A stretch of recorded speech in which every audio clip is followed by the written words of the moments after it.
Hind class 12 maths में जैसा कि आप लोगों को पता है कि अभी हम लोग रिलेशन और फंक्शन को पढ़ रहे हैं और रिलेशन फंक्शन के प्रॉब्लम को बुक RS अग्रवाल से बना रहे हैं।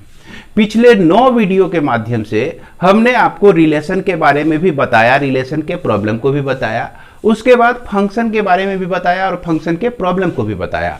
अब जो कुछ छूटे हुए टॉपिक हैं इस चैप्टर में उसको हम कवर करने जा रहे हैं। तो इसमें सबसे पहला टॉपिक आज जो हम लोग पढ़ने वाले हैं वो आपका है कंपोजिशन ऑफ फंक्शन, जो कि फिर से सुन लीजिए क्लास 12 मैथ्स का है और इसके सारे प्रॉब्लम को हम लोग बुक RS अग्रवाल से सॉल्व करने जा रहे हैं। क्योंकि बेसिक जानकारी आप किसी भी बुक से ले सकते हैं, NCERT से भी ले सकते हैं, RD शर्मा से भी ले सकते हैं और RS अग्रवाल से भी ले सकते हैं। बेसिक जानकारियां होनी बहुत जरूरी है।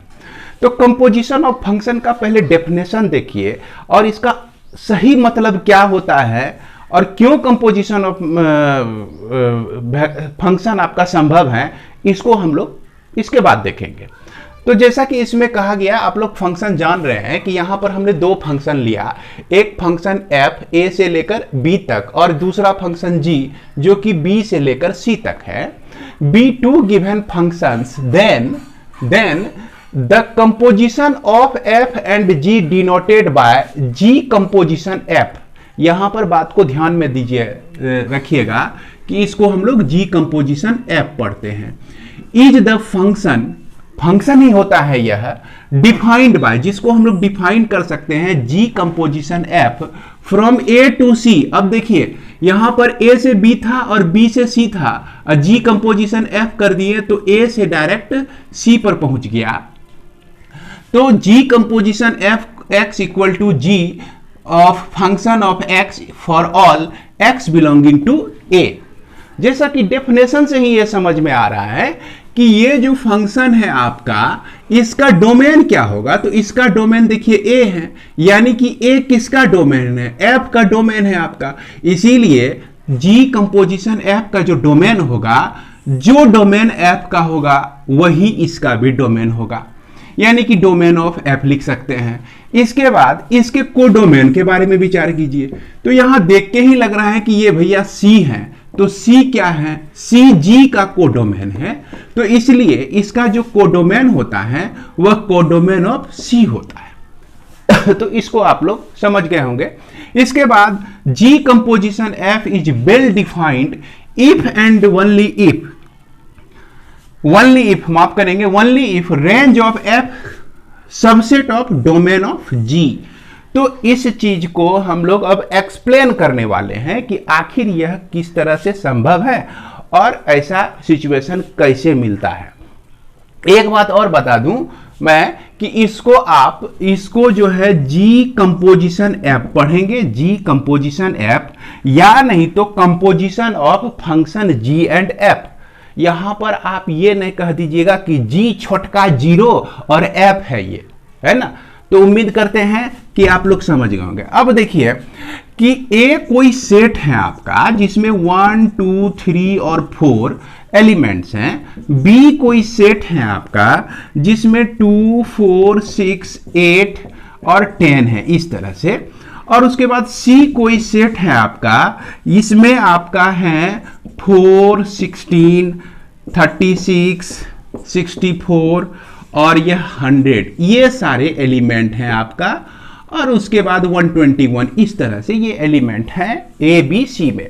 एक फंक्शन बनता है आपका a से लेकर b तक, है ना, और एक फंक्शन बनता है आपका b से लेकर c तक।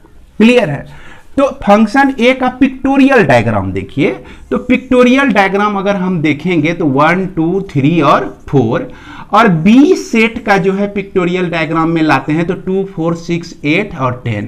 इसको देख के ये समझ में आ रहा है कि यह जो फंक्शन है आपका fx इक्वल टू 2x है।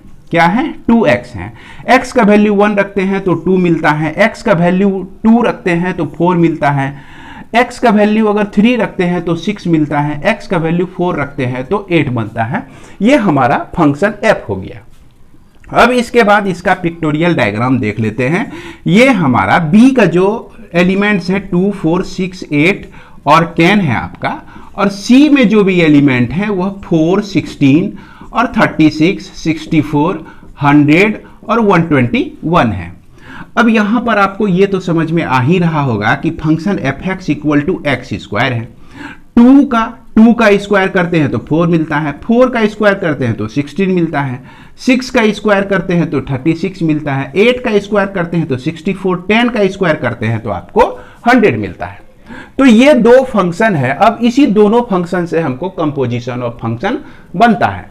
अब कैसे बनता है देखिए, यहां पर थोड़ी सी सुधार कर लीजिएगा। ये आपका g कोई फंक्शन है ना, ये आप f नहीं लिखकर यहां क्या लिख दीजिए, g लिख दीजिए। इसके बाद ये फंक्शन f जो है g को देखता है और ये फंक्शन g जो है f को भी देखता है। दोनों एक दूसरे को देखा तो ये बोला कि अरे तुम्हारा जो कोडोमेन है हमारे डोमेन के बराबर है। ये f जो है बोला देखा तो ये जो बोला कि हमारा जो कोडोमेन है तुम्हारे डोमेन के बराबर है, तो काहे ना हम दोनों मिलके कंपोजिशन बना ले।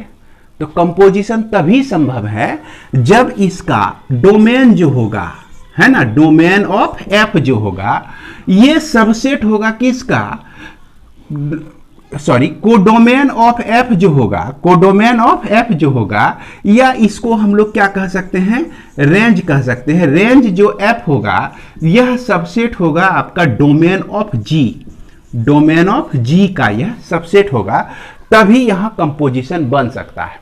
तो ये दोनों एक दूसरे के चेहरे को देख के बहुत खुश हो गया, बोला कि चलो भैया हम दोनों कंपोजिशन को बना सकते हैं। तो बना सकते हैं, कैसे बना सकते हैं, तो इस दोनों के बदले में एक बीच में आ गया 2 है ना, 4, 6, 8 और 10, ये आपका आ जाता है किसके लिए, b के लिए। अब देखिए अब क्या होता है, composition of vector, sorry composition of function किस तरह से बन जाता है। 1 का इमेज जो हो गया 2 हो गया, 2 का इमेज 4 हो गया, 3 का इमेज 6 हो गया, 4 का इमेज 8 हो गया। इसके बाद ये चीज हमारा यहां चला आया है। 2 का इमेज जो है आपका 4 हो गया, 4 का इमेज 16, 6 का इमेज 36, 8 का इमेज 64 और 10 का इमेज 100 हो गया।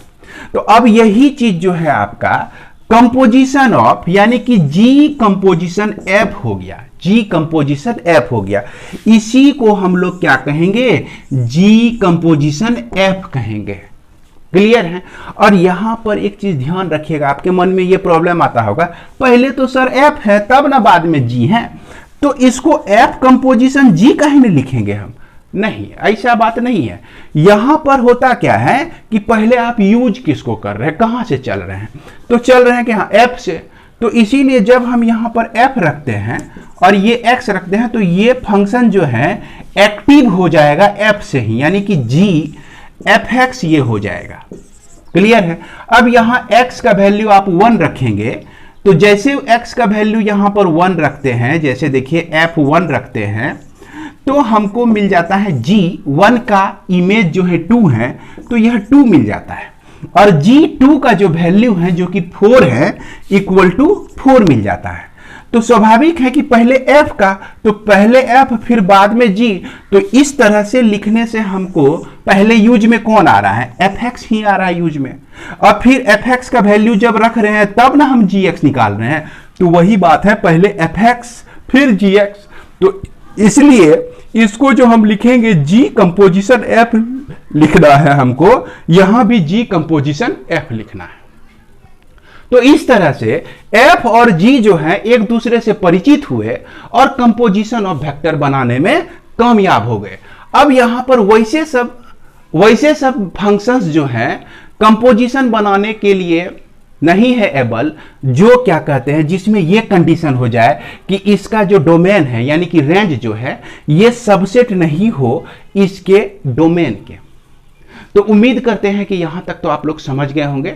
तो आइए इसके बाद एक चीज और हम लोग समझते हैं कि यहां पर अगर if G composition F is defined, अगर जी कंपोजिशन एफ आपका डिफाइन हो तो it is not necessary that F composition G is defined, F composition G भी आपका डिफाइन होगा। जैसा कि हमने यहां पर एक एग्जांपल लिया है, इसमें हमने बताया था कि एफ एक्स जो है आपका 2x के बराबर है और यहां पर gx माफ करेंगे, gx जो है आपका x स्क्वायर के बराबर है। हम यहां पर डिफाइन कर रहे हैं g कंपोजिशन f। तो ये देखिए, इसमें x का वैल्यू अगर लेते हैं तो ये fx आप लिख सकते हैं। उसके बाद यहाँ g और यहाँ fx यानी कि f अगर 1 लेते हैं हम लोग, तो इसमें जो है f1 के लिए 2 लिख सकते हैं, 2 लिख दिए। अब g2 के लिए हम लिख सकते हैं 4। तो ये आपका डिफाइंड है। यहां तक कि आप 1 2 3 4 कोई भी चीज ले लीजिए तो हमेशा स्थिति, हर एक स्थिति में यह आपका डिफाइन है इसके लिए। लेकिन अगर हम f कंपोजिशन g लेते हैं तो इसको हम क्या समझेंगे, ये gx लिखेंगे ना। अब देखिए कि यहां f gx, तो g में कोई एक ऐसा वैल्यू है आपका 10, देख रहे हैं क्या है, 10 है। तो यहां पर हम लोग लेते हैं g के लिए 10 ले लेते हैं।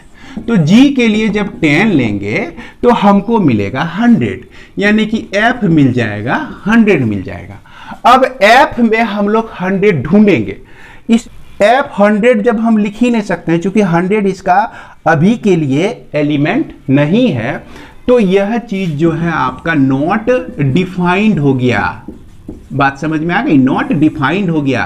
तो इसीलिए यह जो आपका कंपोजिशन g कंपोजिशन f अगर डिफाइन होता है तो कोई जरूरी नहीं है कि f कंपोजिशन g के बराबर होगा। यह नॉट डिफाइंड भी हो सकता है, बराबर नहीं भी हो सकता है।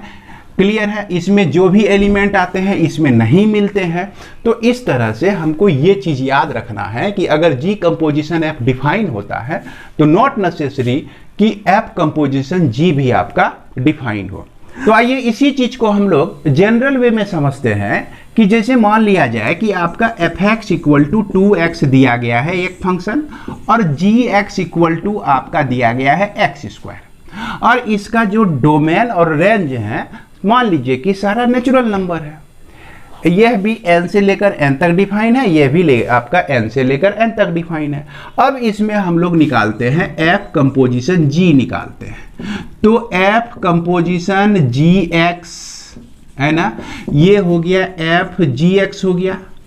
अब देखिए gx का जो वैल्यू है, gx का वैल्यू x स्क्वायर है, तो यहां पर यह fx का स्क्वायर हो जाएगा। और यहां क्या है कि fx इक्वल टू 2x है। अगर इसमें x आता है तो ये 2x बन जाता है। अगर इसके बीच x स्क्वायर घुस गया तो ये क्या हो जाएगा, 2x का स्क्वायर हो जाएगा। तो ये क्या हो जाएगा आपका 2x का स्क्वायर हो जाएगा। अब इसके बाद हम लोग देखते हैं g कंपोजिशन f को। तो g कंपोजिशन fx लिखेंगे हम लोग। इसके बाद g composition fx, g of fx लिख देंगे हम लोग। अब देखिए fx का जो वैल्यू है आपका वो क्या है, 2x के बराबर है। तो fx के जगह पर ये आपका 2x आ गया। अब 2x आ गया, g के साथ 2x घुस गया, और g के साथ जो घुसेगा उसका स्क्वायर बना के भेज देगा। वो फंक्शन यही ना कहता है, यानी कि g के डोमेन में जो आया उसका स्क्वायर बना के ये हमको आउटपुट दे देगा। यह आपका 4x का स्क्वायर हो जाता है। अब दोनों को जो है प्यार भरी निगाहों से देखिए कि क्या ये और ये जो है दोनों बराबर है। तो निश्चित रूप से यह दोनों जो हैं आपस में बराबर नहीं हैं। तो भैया इस लाइन को सपोर्ट करने वाला दो एग्जाम्पल आपको मैं दे चुका हूं।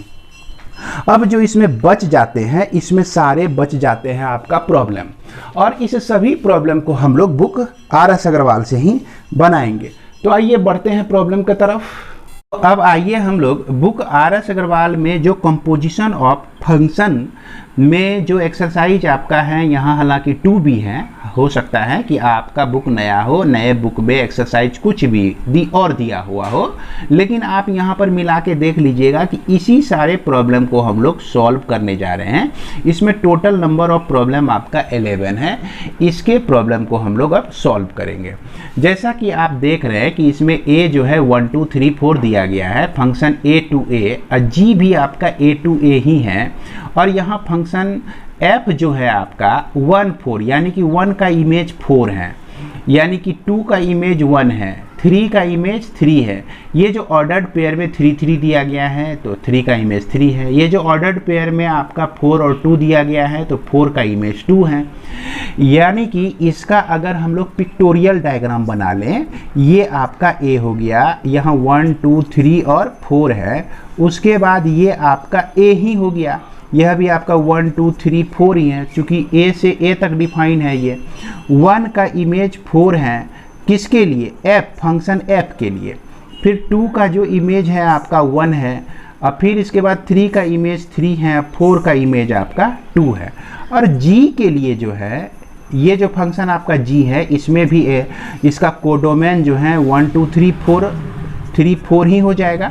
अब इसको देखिए, 1 का इमेज यह 3 देता है, तो 1 जो है 3 इमेज हो गया।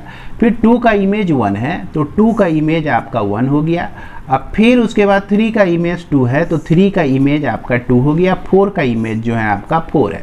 अब यहाँ पर पूछता है जी कंपोजिशन एफ, तो जी कंपोजिशन एफ निकालना है आपको।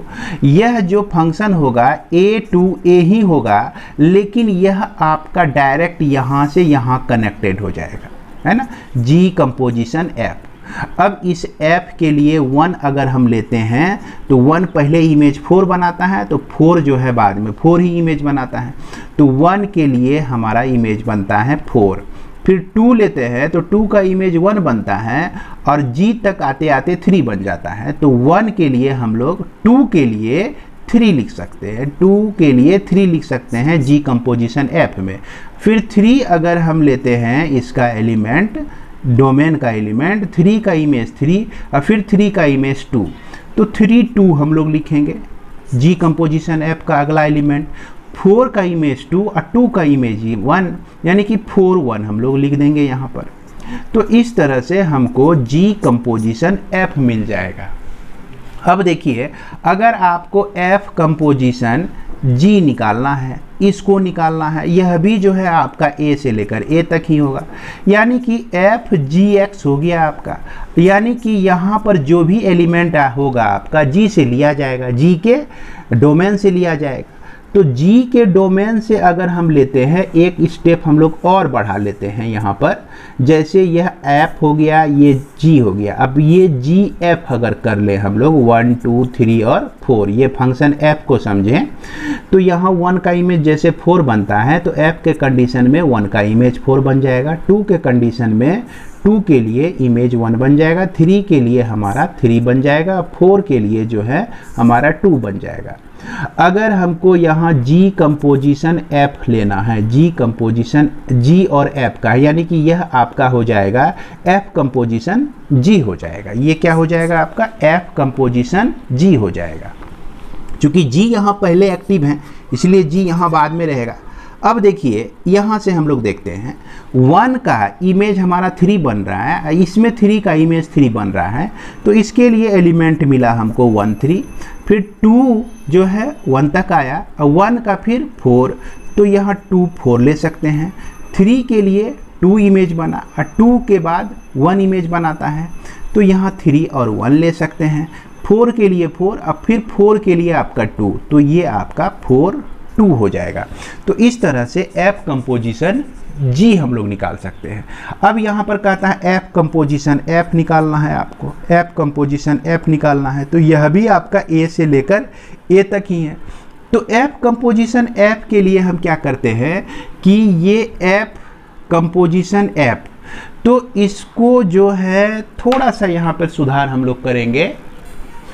इसमें जो है ये पार्ट को हम मिटा देते हैं, इस पार्ट को मिटा दिए, और यहाँ पर जो है एफ को ही डाल देते हैं। यह कंपोजिशन एफ टू एफ है आपका, यहाँ 1 2 3 और 4 है। तो एफ जब बनता है, एफ फंक्शन हमारा है, तो 1 का जो इमेज होता है आपका 4 आता है, 1 का इमेज 4, तो 1 का इमेज आपका 4 हो गया। फिर 2 का इमेज 1 होता है, तो 2 का इमेज 1 डाल दिए। 3 का इमेज 3 होता है, तो 3 का इमेज 3 और 4 का इमेज जो है आपका 2 होता है। अब एफ कंपोजिशन एफ हमको लिखना है, तो एफ का इमेज 4 और 4 का इमेज 2, तो ये हमारा हो गया 1 2 हो गया। अब फिर उसके बाद 2 का इमेज 1 और 1 का इमेज 4, तो इसको लिखेंगे हम लोग 2 4। फिर 3 का इमेज 3 और 3 का इमेज 3, तो ये हमारा हो जाएगा 3 3। अब 4 का इमेज 2 और 2 का इमेज 1, तो इसको हम लोग 4 1 लिख सकते हैं। तो इस तरह से हमारा ये फंक्शन f ऑफ f हो गया। इसी तरह से g ऑफ g भी आप लोग निकाल सकते हैं, g कंपोजिशन g भी निकाल सकते हैं। तो उम्मीद करते हैं कि यह आप एक समझ गए होंगे। ठीक उसी तरह से यह आपका दूसरा प्रॉब्लम भी है। देखिए सेम दूसरा प्रॉब्लम भी वही हाल का है। इसमें भी जी कंपोजिशन f निकालना है, f कंपोजिशन g निकालना है। अगर आप पहला समझ गए होंगे तो दूसरा निश्चित रूप से बना लेंगे। और इसके बाद अब हम लोग क्वेश्चन नंबर 3 को देखते हैं, है ना। 3 में देखिए function f(x) equal to x square दिया गया है और g जो है r से r तक gx equal to x plus 1 दिया गया है। और इसमें दिखाना है कि g composition f not equal to f composition g है। तो आइए इसको हम लोग सॉल्व करके देखते हैं। तो जैसा कि इसमें आपका दिया गया है कि f(x) equal to x square gx equal to x plus 1, तो यहाँ पर f कंपोजिशन g निकालना है, यानी कि f composition gx equal to क्या लिख सकते हैं, f ऑफ gx लिख सकते हैं। अब यहाँ पर ध्यान से देखिए gx का वैल्यू x प्लस 1 है, तो gx के जगह पर हम लोग x प्लस 1 रख सकते हैं। अब यदि f x जैसा यहाँ पर है और इस x को हम x प्लस 1 से रिप्लेस कर दिए, तो स्वाभाविक है x जब x स्क्वायर हो जाता है तो इसके अंदर जो x प्लस 1 है ये हमारा क्या हो जाएगा, x प्लस 1 का होल स्क्वायर हो जाएगा। इसके बाद अगर g कंपोजिशन f निकालना है तो g कंपोजिशन fx लिखेंगे, यानी कि g ऑफ fx लिखने हैं हमको। अब ये g fx का जो वैल्यू है आपका एक्स स्क्वायर है, तो gx का स्क्वायर हो गया। अब देखिए gx का स्क्वायर हो गया और gx को हम लोग x प्लस 1 लिखते हैं, तो स्वाभाविक है कि gx स्क्वायर को x स्क्वायर प्लस 1 लिखेंगे। तो यहाँ देखिए ध्यान से देखिए, इसका जो भी वैल्यू मिला, इसका जो भी वैल्यू मिला, ये दोनों आपस में बराबर नहीं है। तो अंत में हम क्या कह सकते हैं, hence f composition g not equal to g composition f। उसके बाद क्वेश्चन नंबर 4 भी आपका इसी तरह से है, लेकिन इसमें आपका 4 प्रॉब्लम दिया गया है। fx आपका दिया गया है 2x प्लस 1, ये fx जो है आपका 2x प्लस 1 दिया गया है। और यहाँ gx जो है आपका दिया गया है, gx देख लीजिए क्वेश्चन नंबर 4 में x स्क्वायर माइनस 2 दिया गया है। अब इसमें देखिए आपको निकालना है सबसे पहला g कंपोजिशन f निकालना है, g कंपोजिशन f। तो g fx हम लोग लिख सकते हैं और fx का जो वैल्यू है आपका क्या है, 2x प्लस 1 है। और gx equal to x square plus 1 हम लोग लिखते हैं। तो यहाँ पर इसको जो है इस पूरे को उठा के यहाँ x के जगह पे रख देते हैं, तो 2x प्लस 1 का होल स्क्वायर हो जाता है, अब माइनस 2 हो जाता है। तो उम्मीद करते हैं इसको तो आप लोग सॉल्व कर ही लेंगे। इसका स्क्वायर होल स्क्वायर है दिया हुआ, तो इसको ब्रेक करके आप आंसर तक पहुंच सकते हैं। अब उसी तरह से यहाँ f कंपोजिशन g है, उसके बाद यहाँ पर f कंपोजिशन f है, इसके बाद यहाँ g कंपोजिशन g है। तो सेम इसी तरह से हम लोगों को निकालना है। अब जैसा कि ये 4 नंबर हम लोग देख लेते हैं कि g कंपोजिशन g लिखा गया है आपका, तो यह gx आप लिखेंगे और gx का जो वैल्यू है आप x स्क्वायर माइनस 2 लिखेंगे। इसके बाद फिर g ऑफ f के फॉर्म में है यह, तो यहाँ x के जगह पे हम इसको रख देंगे, यानी कि यह आपका x स्क्वायर माइनस 2 हो गया। x के जगह पर इतना रखा दिया, ये कहता है स्क्वायर लिखो और फिर माइनस 2 लिखो, तो ये वैल्यू हमको g कंपोजिशन g प्राप्त हो जाता है। तो यह उम्मीद के साथ मैं छोड़ रहा हूं इसको कि आप लोग इस छोटे छोटे प्रॉब्लम को सॉल्व कर लेंगे। और जो टेक्निकल चीज़ था, जो चीज़ हमको बेसिक समझना था, वो सारा मैंने शुरू में ही बता दिया। इसलिए मैं उम्मीद रखता हूं कि ये आप नहीं कहेंगे कि सर सारा प्रॉब्लम क्यों नहीं बताएं, क्योंकि जो भी कुछ प्रॉब्लम अगर मैं बनाता हूं तो 50 प्रॉब्लम फर्ज बनता है कि आप भी उसको सॉल्व करें और सॉल्व करने का प्रयास करें, क्योंकि आपका प्रैक्टिस ही आपको आगे बढ़ा सकती है, वरना दुनिया का कोई भी टीचर जो है सारा प्रॉब्लम सॉल्व करके आपको आगे की तरफ नहीं बढ़ा सकता है। इसके बाद जो हमारा क्वेश्चन नंबर 5 है तो कुछ उसी तरह से है, 4 के ही तरह है। इसमें भी देखिए फंक्शन f(x) दिया गया है r से r तक, और यहाँ gx दिया गया है r से लेकर r तक। इसमें हमको g कंपोजिशन f निकालना है, f कंपोजिशन g निकालना है और g कंपोजिशन g निकालना है। तो g फंक्शन देखिए बहुत छोटा है, इसको आप बड़ी आसानी से निकाल सकते हैं g कंपोजिशन g को। तो इस दोनों में से एक हम लोग देख लेते हैं। तो यहाँ पर g कंपोजिशन f आपका निकालना है, g कंपोजिशन f। तो g ऑफ f(x) लिखेंगे आप, और f(x) का जो वैल्यू है देखिए इतना बड़ा है, तो रख देते हैं, कोई दिक्कत नहीं है। x² + 3x + 1 को हम लोग रख दिए। अब g के साथ जो भी है वो इस तरह से आपका बन जाता है, यानी कि यह g x के जगह पर अगर हम इसको पुट कर दिए तो राइट साइड में भी x के जगह पे इसको पुट करना पड़ेगा। तो 2 और ये -3 देखिए इस फॉर्म में आ गया, और इस खाली जगह पे हम क्या रखेंगे, यहाँ x था तो x रखाया था, यहाँ पर इतना बड़ा फंक्शन है, इतना बड़ा पोलिनोमियल है, तो यह रखा जाएगा आपका, है कि नहीं। अब इसी को सॉल्व कर देना है, 2x² + 6x + 2 - 3, और इसी को आप 2x² + 6x - 1 लिख सकते हैं। तो उम्मीद करते हैं कि आप लोग इसे समझ गए होंगे।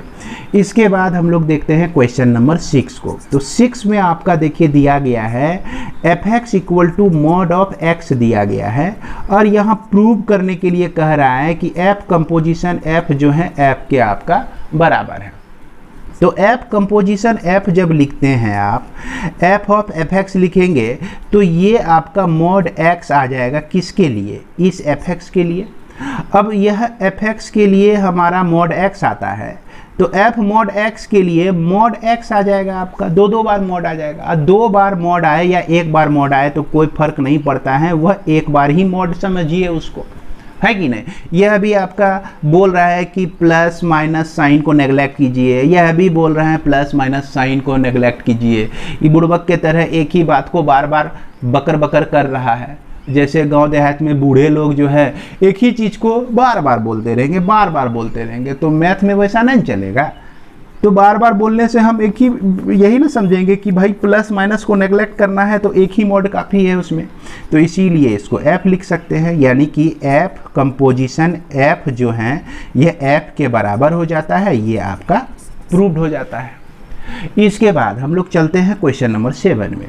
7 में देखिए f(x) = x² gx = 10x दिया गया है, और h जो है आपका r से r है, hx = log x दिया गया है। तो find the formula for f h composition g composition f निकालना है आपको। तो बड़ा आसान सा है, इसको देखिए हम किस तरह से बना सकते हैं। तो क्वेश्चन नंबर 7 आप देख लिए कि ये 3 फंक्शन है, और तीनों फंक्शन जो हैं रियल नंबर से रियल नंबर, रियल नंबर से रियल नंबर के बीच डिफाइन है। अब यहाँ पर सबसे पहले हमको ये पता करना है f composition g composition f।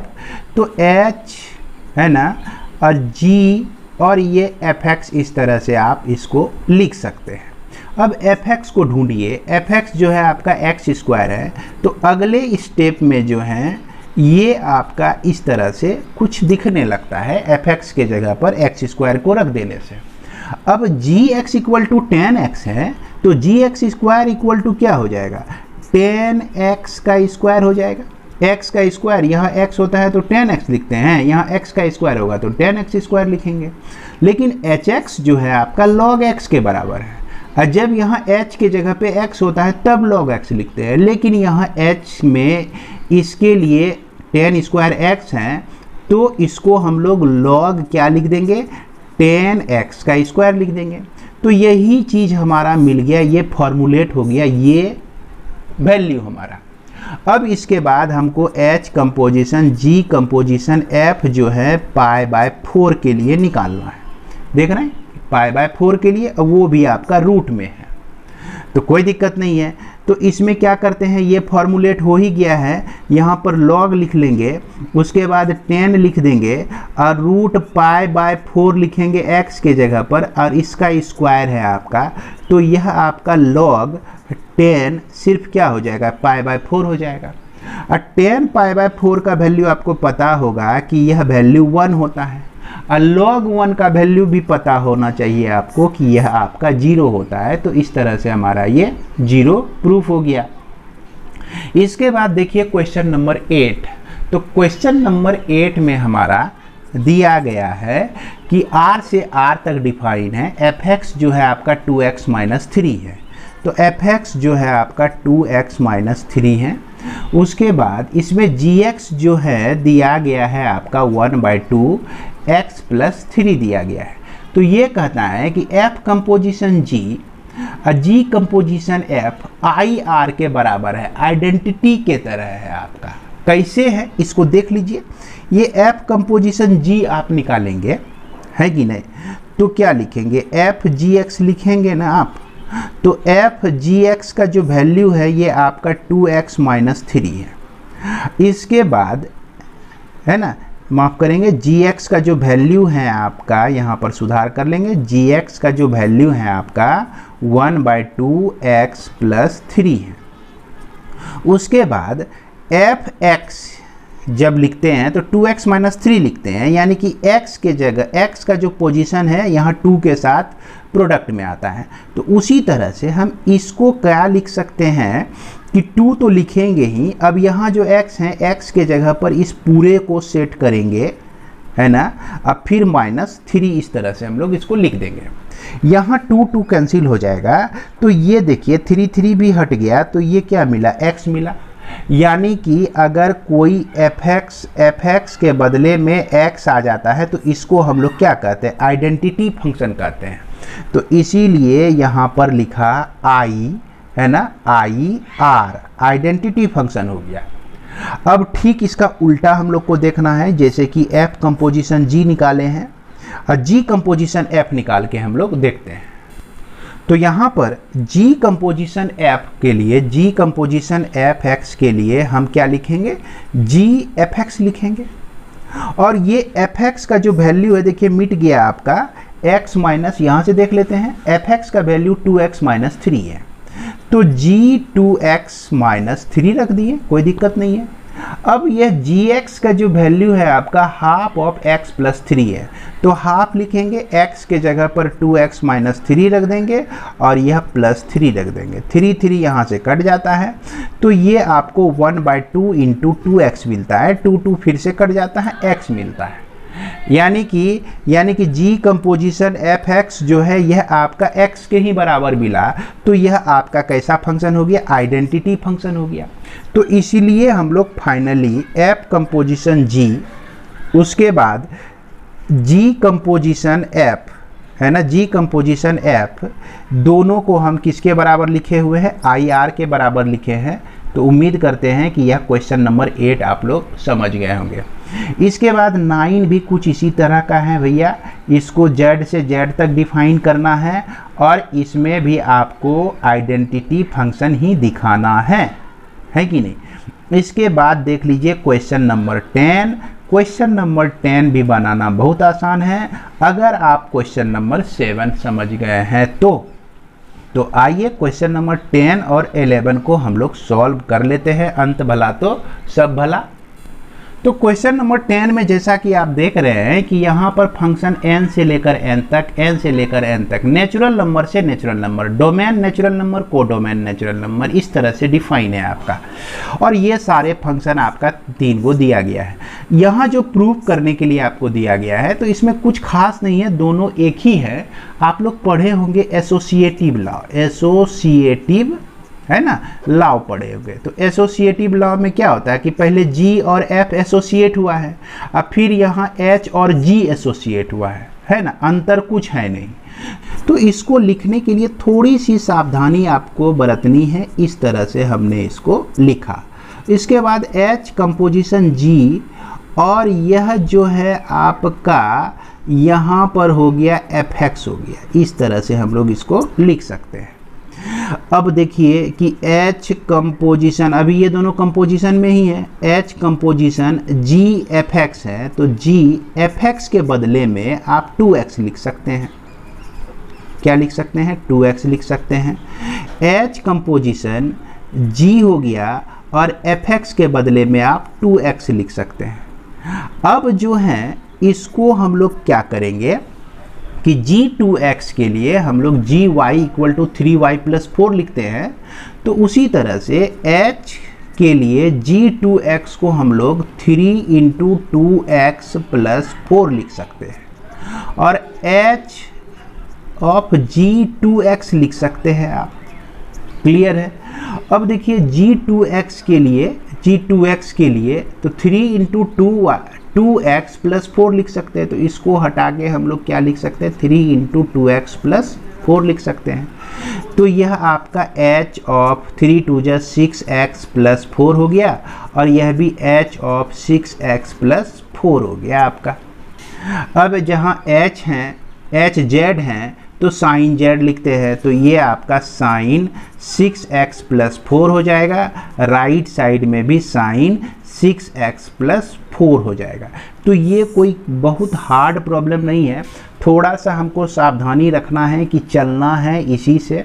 अगले स्टेप में इस दोनों को एसोसिएट करके रखना है, इसके बाद इस दोनों का एसोसिएशन एक साथ रहेगा। देखिए इस दोनों का एसोसिएशन जो है हमारा एक साथ है और इस दोनों को का एसोसिएशन जो है एक साथ लेकर चले हुए हैं।